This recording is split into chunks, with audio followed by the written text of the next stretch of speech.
Hello, my dear students. Today we are going to start a new topic, the plant kingdom. This is the second chapter in 11th standard.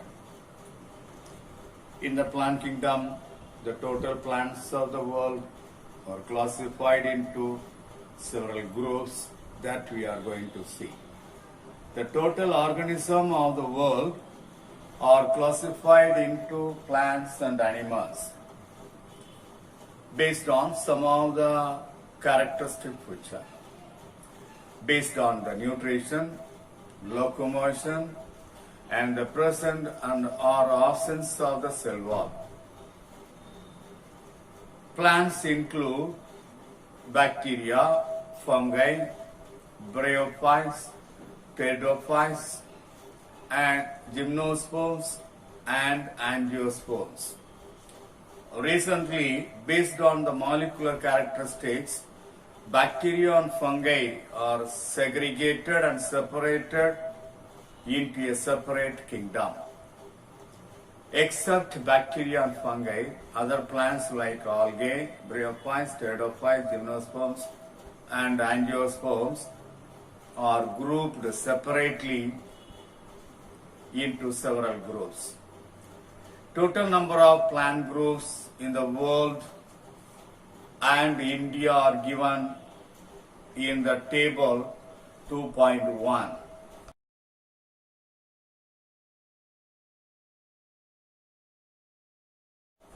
This is the table given 5 plant groups worldwide, their distribution, and India they are living.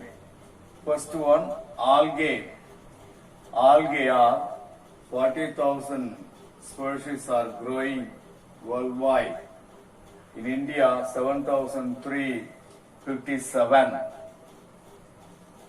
Bryophytes, 16,236 in the world.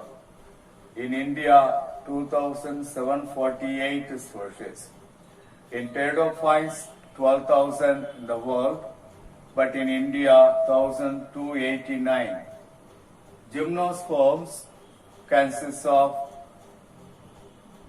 1,012 species are growing throughout the world. 79 species are growing in India. Angiosperms, 2,68,600 in the world, and India 18,386 are growing throughout India.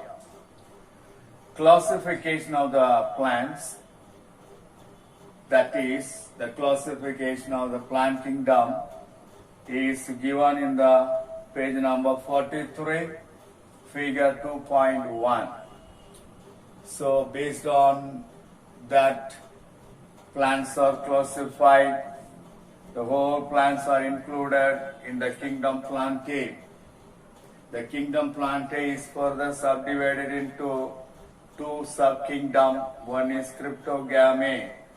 The Cryptogamy includes all the non-flowering plants. The plants which never produce flowers, never produce fruits, never produce seeds are included under Cryptogamy. Second sub-kingdom, Phanerogamy. Flowering plants are included. Flower-producing plant, fruits-producing plants, and seed-producing plants are included in Phanerogamy. The Cryptogamy is further subdivided into number 1 algae, number 2 bryophytes, number 3 pteridophytes.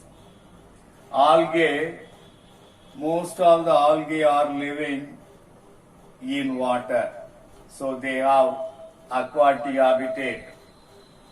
The second, bryophytes. Bryophytes are the beginning of the terrestrial habitat.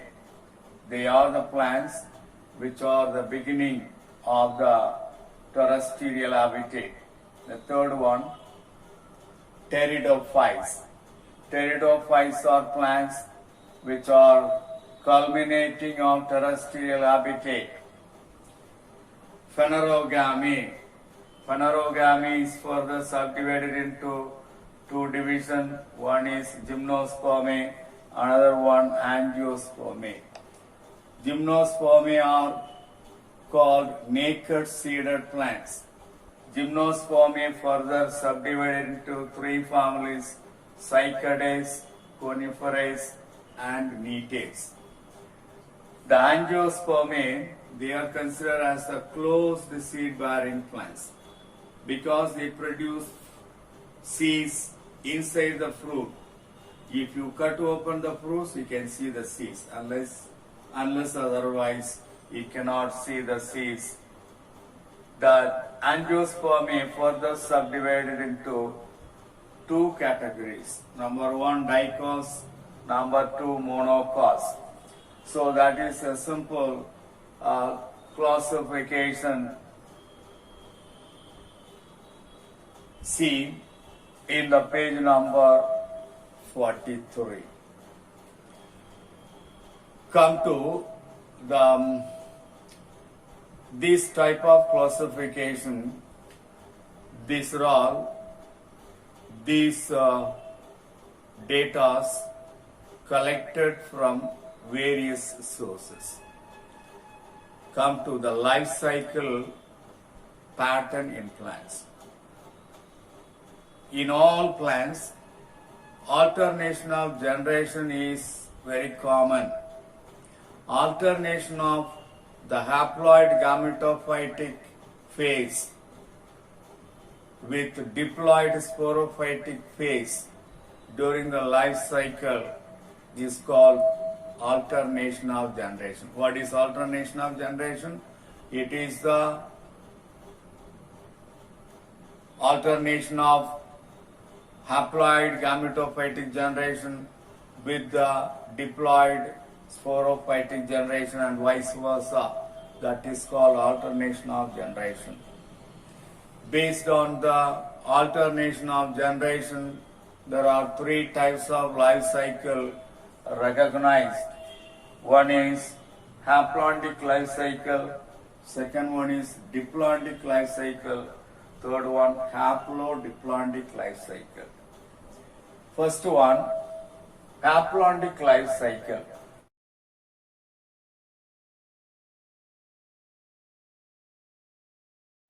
Gametophytic phase is dominant, photosynthetic and independent in gametophytic phase.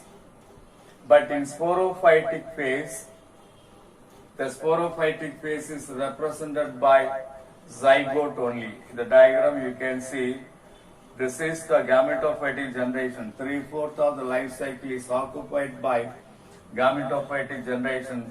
Only a smaller portion of the life cycle, a part of the life cycle, a smaller part of the life cycle is occupied by sporophytic generation, that is represented by zygote. The zygote undergoes meiosis and restore haploid condition. The zygote undergo meiosis so that spores will be produced. The spores are haploid in nature. The spores on germination gives rise to gametophyte. The gametophyte undergo gametogenesis and produce gametes. The gametes, male and female gametes, unite and form zygote by syngamy or fertilization. That is haplontic life cycle. The haplontic life cycle can be seen in volvox and Spirogyra. Second one, diplontic life cycle.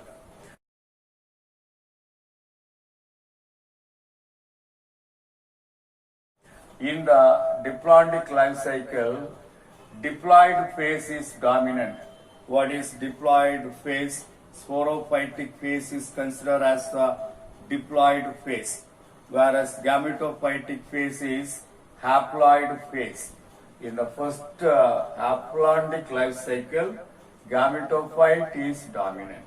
But here, diplontic life cycle, the diploid phase, that is the sporophyte, is dominant, photosynthetic, and independent, whereas gametophytic phase is represented by a single to a few celled gametophyte.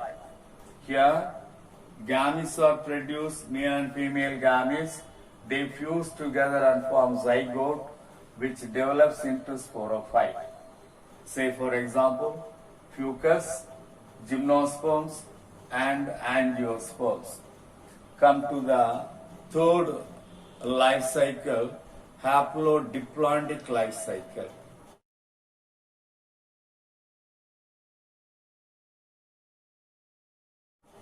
It is intermediate between haplodic and diploidic type. Both haplodic phase and diploidic phase are multicellular, but they are different in their dominant phase. For example, bryophytes and pteridophytes. In the bryophytes are dominant, independent phases, gametophyte. In bryophyte, gametophytic phase is dominant and independent, and it alternates with short-lived multicellular sporophyte, which is totally or partially dependent on the gametophyte. Come to the pteridophytes. In pteridophytes, sporophyte is the dominant phase, independent phase. It alternates with multicellular sporophytic or autotrophic, independent, short-lived gametophyte. So, both bryophyte and pteridophytes are the examples for haplodiploidic life cycle. So, today we have seen about the plant groups, different plant groups, and their representatives grows throughout the world, and in India we have seen classification of the plants, the kingdom Plantae, how it is classified till the end, that we have seen. Then life cycle pattern in plants we have seen with alternation of generation. There are 3 life cycle we have completed. One is haplodic life cycle, second one is diploidic life cycle, third one is haplodiploidic life cycle. That is all. That's all about today.